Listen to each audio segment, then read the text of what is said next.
customers and help the United States and help North Carolina in the AI revolution, it's also to help you locally to do what you do and to make a really big impact in your lives. And so it's my honor to announce our commitment to the local community here in Richmond County by launching the Amazon Richmond County Community Fund with an initial value of $150,000. All right.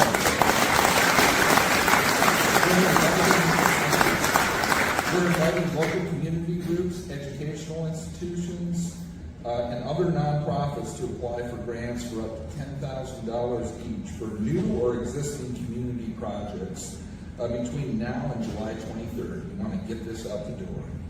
We encourage applications for projects supporting STEM education, sustainability, environment, economic development, community revitalization, food security, housing, and I'm sure many more.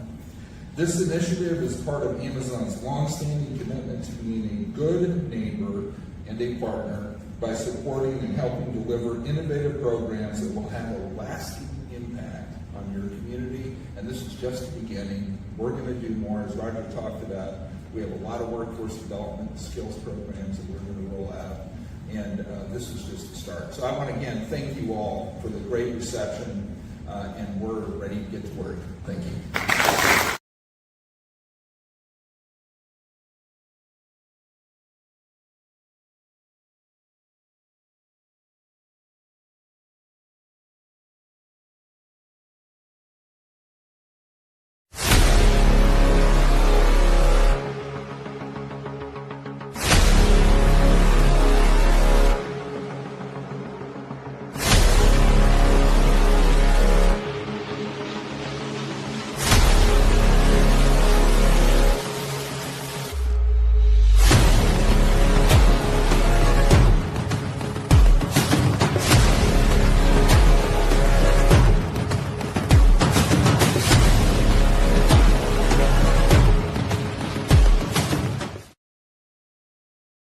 Like 73 years here, so I have been able to see what's transformed over my lifetime.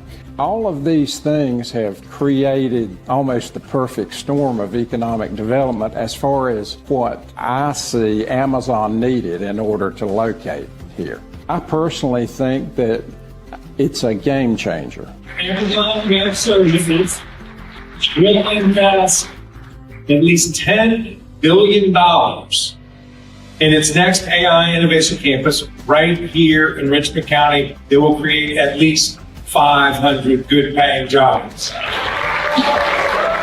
After the announcement has been a lot of positivity from not only our citizens, but leadership and even our neighboring communities. With textiles leaving, we've always had the goal to diversify our economy. So bringing Amazon Web Services to Richmond County was the perfect addition as far as diversifying our manufacturing base. What we expect for the future of Richmond County with the recent Amazon Web Services announcement, this will more than triple our tax base moving forward. I think Amazon Web Services is a dream company to have come here. So it wants to have a positive impact wherever it happens to be. It's been difficult for young folks coming up to figure out, well, what can I do here? But I think this is going to allow us to retain so many more, because an industry like this brings hope and it brings opportunity. There will be good jobs here in Richmond County for those who are interested in working with Amazon. It was twofold for me. You know, it was bringing in a transformational economic development project, plus the quality of life and the impact that that alone could have on our future. And I think that's what the residents of Richmond County really maybe don't understand yet. Maybe 5 to 10 years down the road, Richmond County is going to be a different place. We have about 400 kids per class, per grade level. 20 to 30 may go to a 2-year school. That leaves a big population of students that aren't really sure what they want to do when they graduate from high school. So Amazon has provided many opportunities for training for our students in the near future. We have an Amazon Fiber Optics micro course that will be available for our students. This opportunity is going to provide a lot of career opportunities for students that may not have it figured out yet, but it will help build the future of Richmond County. I know, speaking to some of the employees for Amazon, one of the things they said is, you have seen nothing like this. I think Amazon is going to allow children to now have some stability, especially with the revenue that's coming in. It's all positive thoughts. I mean, it's creating a whole new set of jobs for people. And like high schoolers coming out, they got somewhere to work and things to do. So students can take, whether it be electrician classes, HVAC, whatever. Whenever the data center is being created, they're going to need those positions. So students already get to leave high school, have a job. They don't got to go out to big cities like Charlotte or Raleigh to get a job. So they have a source of income, and I think that's wonderful. As a native of Richmond County, I was very excited when I heard about the Amazon Web Services project coming to town. Everywhere you go, if it's to a place to eat, Amazon is always the topic of conversation. We've seen a lot of ups and downs in this community, just like everybody has. You can already see it, even though we're at the beginning stages, you can already see what's happening here and the revitalization of this community. So just looking forward to the next few years and the growth that we can anticipate here in Richmond County. We have about 400 kids per class, per grade level throughout Richmond County at the high school level. So about 25 to 30% of those students go on to a 4-year school, and another 20 to 30 may go to a 2-year school. That leaves a big population of students that aren't really sure what they want to do when they graduate from high school. So this opportunity is going to provide a lot of career opportunities for students that may not have it figured out yet, but it will help build the future of Richmond County. Amazon has provided many opportunities for training for our students in the near future. We have an Amazon Fiber Optics micro course that will be available for our students. We've had about 20 to sign up for that, and they are looking forward to attending that opportunity, and they can kind of get an idea of what their career will be like in that field. I'm excited about the fact that Amazon has I'm really excited about the partnership with Amazon. I'm excited about the fact that Amazon has come in already and embraced us and reached out to us to involve us in things. Amazon Web Services did a great job in supporting our technology jamboree back in the summer, which had great attendance and a lot of very helpful information for a number of people. I'm excited about the fact that there are grants already taking place that students are going to benefit from. And I think the thing that I'm most excited about is everything that Amazon Web Services has done so far. They've wanted our children involved. And so for me, one of the most important things is reaching out and doing what we can do for children. And I feel like that will happen, and it's already happening. And so it's a very exciting thing. I think it's important for any small community to want to keep their children in the community. The opportunity to stay here and work here and start families here and contribute to this community and growing this community, to me, is one of the most important things that I feel like is a hope for the future with Amazon coming into the county.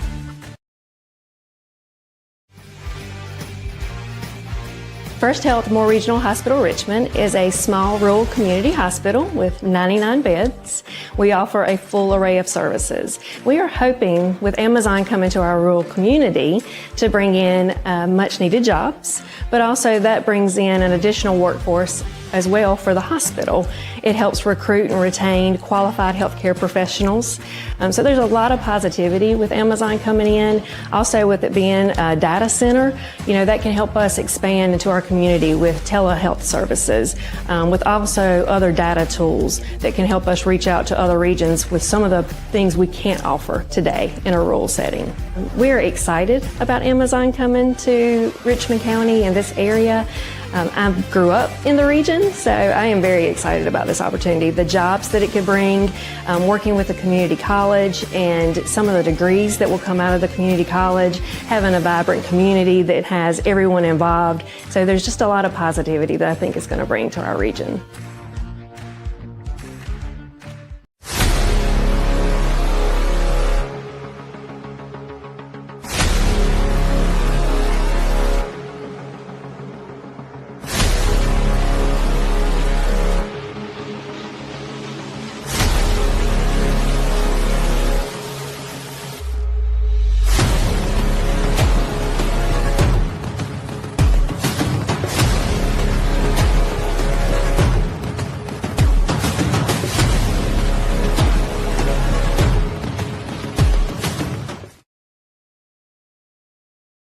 when your first plan has failed so miserably. The White House announced its so-called ratepayer protection pledge with a whole lot of fanfare back in March. It sounded good, but guess what?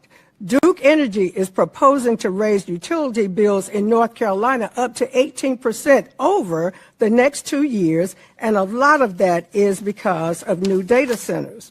3 of the 4 counties in my district have passed data center moratoriums, but this is not just a local problem. It's a national problem, and you've dropped the ball when it comes to data centers.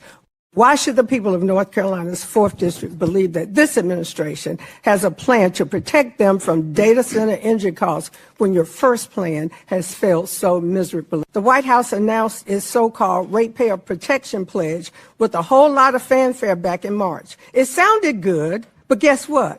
Duke Energy is proposing to raise utility.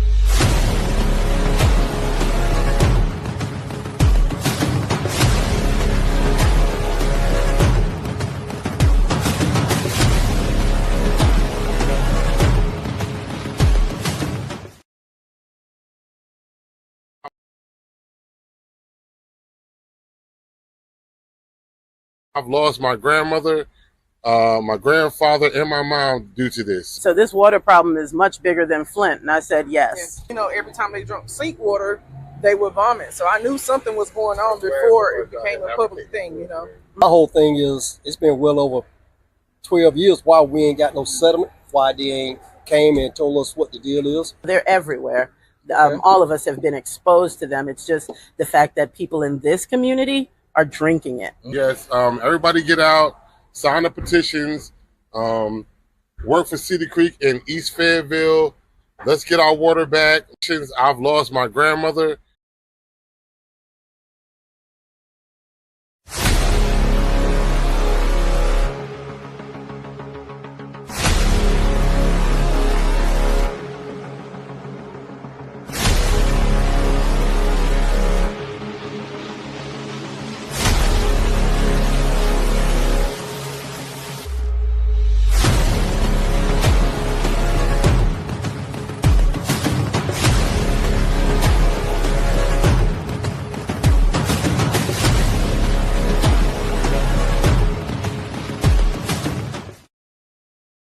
Environmental impacts of these data centers. So it's water consumption. So some data centers can use up to 30 million gallons of water. So they're utilizing all the water from the aquifers, the municipal waters. So people with their own wells are reporting that their wells are running dry. They're having to dig deeper because of these mass amounts of water that these data centers require to stay cool. They have to be cool.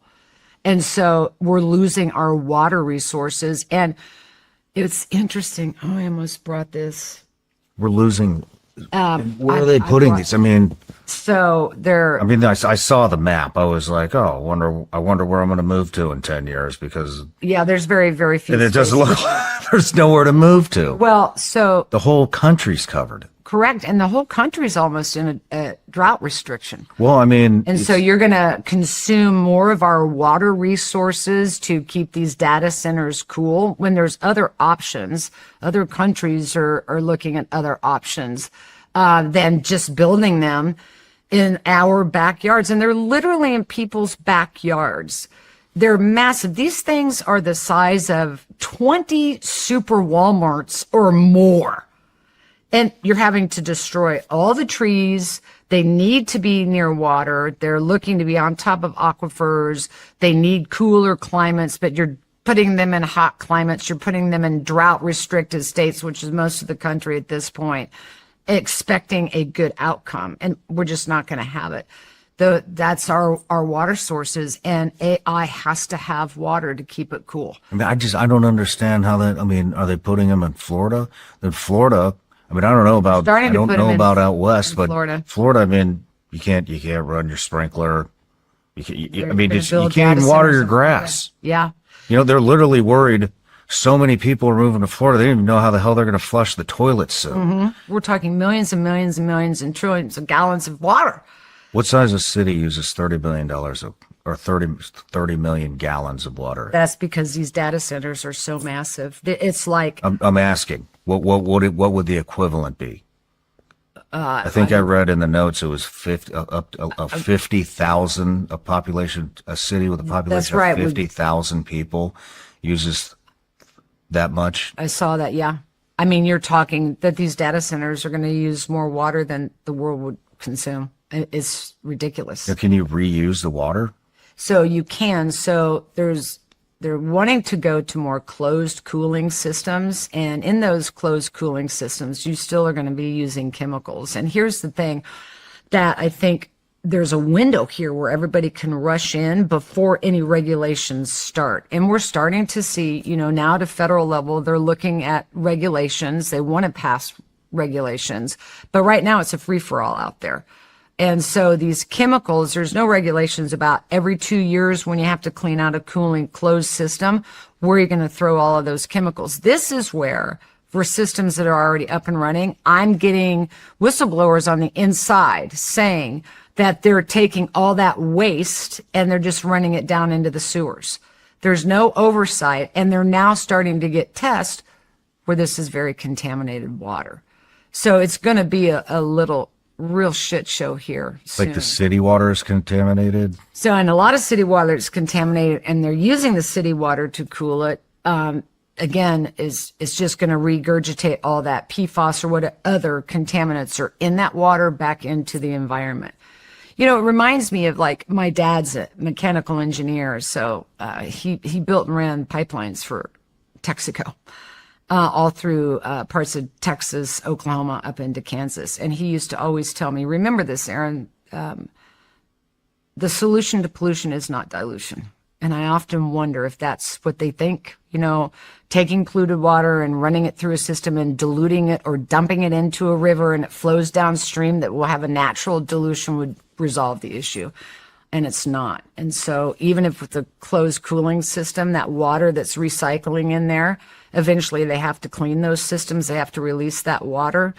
And are there any regulations to look at what chemicals are or aren't in that water before we release it into the environment and down into the drains and just create another pollution issue? We're doing the same thing over and over again, expecting a different result. I have watched this since I began my work in Hinckley, California. I was 31 years old, and I am 66 and a grandmother of 5 today. And we are doing the exact same thing over and over again, just expecting a different result.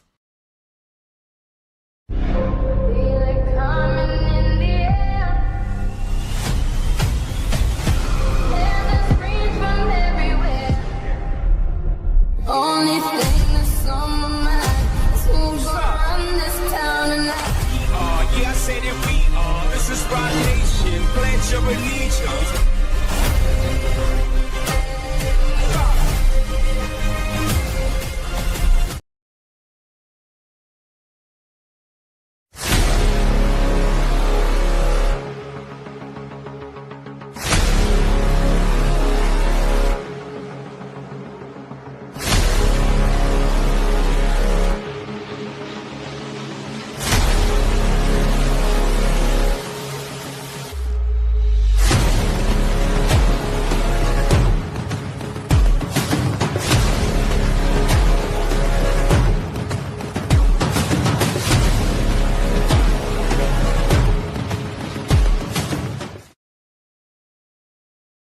Disclosure agreements. I just saw a video the other day. See if you can find that, Trevin. It's a woman at a city council meeting from, here, I see it. So it says right here. A resident of Tyrone Township, Michigan, confronted local officials with a simple question. Have you signed an NDA with any private party regarding developments that could affect the township? Yeah, this was the clip that I saw. Can we play it? Have you personally signed any NDA, any agreement, or had any private communication, such as meetings, phone calls, text messages, or emails, with any developer, company, landowner, or representative regarding any current or potential project that could affect Tyrone Township? Chris Robetta. No. Dean? No. Jennifer? I'm not answering your question. This is not the time or place. I can ask you whatever I want. Don't tell me what I can but say. We don't have to answer you. But you're communicating with me, Jennifer. I didn't think you were supposed to do that. Greg Carnes, how about you? Yes or no? Not the place. We've already discussed this. So Who's already discussed it? I'm sorry? Who's already discussed it? it's been discussed. Who has? Oh, Who's discussed it? I've not discussed this with you. What are you saying? Pam Moffler? Yes or no? wow, Pam, letting me down. You work for us. That's right. Herman Ferguson? Oh, you Herman boy. Won't answer. Zach Tucker? Mike, stop. You say Excuse guilty me. one more time, you're out. Wow. I'm not tolerating it. I love that. This is what I love. This love woman, this. this mother, listen, I just become their biggest cheerleader. You know, this is not my story. Hinckley wasn't my story. It was their story. This is their story. And it becomes all of our stories. And I love watching moments like that. Yeah. Oh no, I think this is great. I like vigilante stuff. I like somebody who just like in that moment where it's uncomfortable, you still speak. You speak through that uncomfort, that nervousness, you know, like whatever it is, like you're trying to speak to power and say, well, this is what this feels like from here. How are these big companies able to compromise? And I'm not sure that these people are compromised. We don't know, right? But it's interesting what the conversation she's establishing here. It's interesting, some of their answers for sure. North Carolina right flank leadership named a bill after you, but then they wrote it for Duke Energy. Did you read the fine print? Extreme Republicans labeled a bill ratepayer protection and buried a Duke giveaway inside the bill, forcing old coal plants to run another decade, which actually shifts $128 million a year onto your bill. Read the fine print. I do. That's where the poison pills are hidden. North Carolina right flank leadership named a bill after you, but then they wrote it for Duke Energy. Did you read the fine print? Extreme Republicans labeled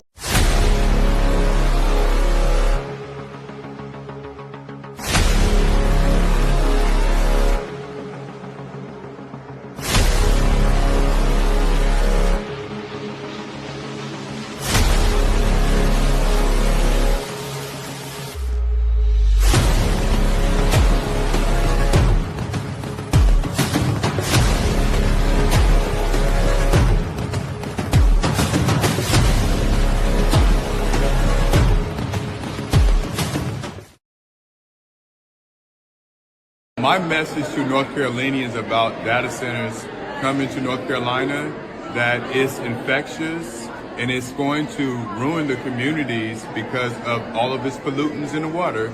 We can't live without clean water. It's impossible. It's not going to happen. Make sure that you organize in your community. Inform yourself on data centers in North Carolina. Tell your neighbor, tell your friends, tell your children about data centers. It really is that important.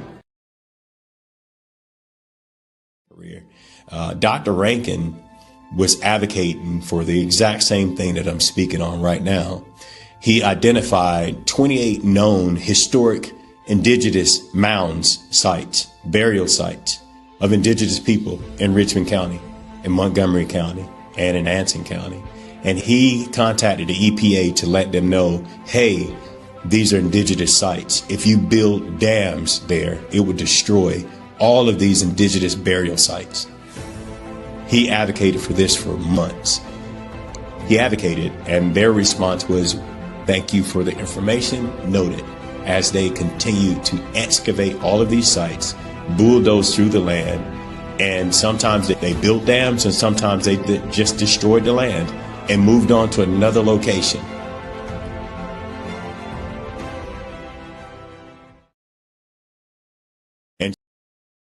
And so right now,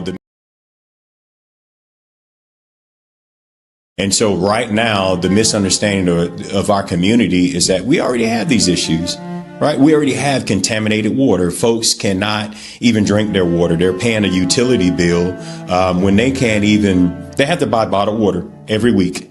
And sometimes the county actually brings water out to some of the residents weekly. Absolutely. I mean, water was the biggest consideration when Amazon decided to come here in Richmond County, right? We sit beside one of the biggest water basins, right, here in the state, right? It's the PD River.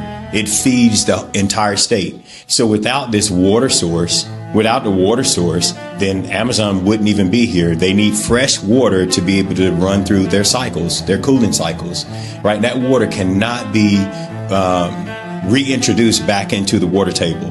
If it is, it'll be contaminated. This lady right.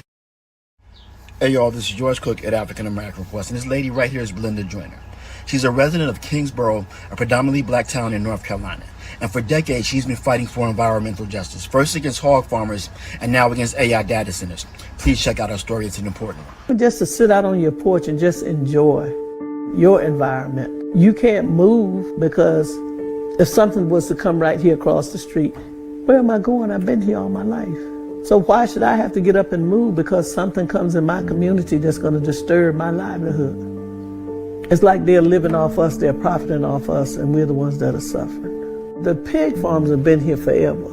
You know, everywhere you go, there's a hog farm somewhere. And I take Duplin County, for instance. They have more hogs than they have people. You see all those hogs in there together. You know, when the feces, you know, they walking in it, they stepping in it, you know. When you're talking about the odor from the lagoons, can you imagine trying to have a cookout and the odor, the wind is blowing like today and it's coming your way? Some people like to hang their clothes on the line. Why would you hang your clothes on the line when you take them in? You'll have to wash them all over again. Well, environmental justice is supposed to be fair to everybody. No matter what race, creed, color, whatever your situation be, that's what environmental justice is supposed to be. But then we have a lot of environmental injustice. Where we're in right now, we live in a community where it's predominantly black. I tell them if you can head off something before it starts, you have a possibility of stopping it. But if you don't, once it ever gets started, it's hard to stop it. And 9 times out of 10, you won't stop it. As John Lewis said, making good trouble, that helps a whole lot. Because when you stand for what you believe, somebody's going to hear you. So pay attention, people. Be on the lookout for these AI data centers coming in your community. They're putting out a lot of money and billions of dollars, hoping that it blinds politicians so they don't see what's really happening to the people. All right, y'all. Goodbye and God bless. On one final welcome to Richmond.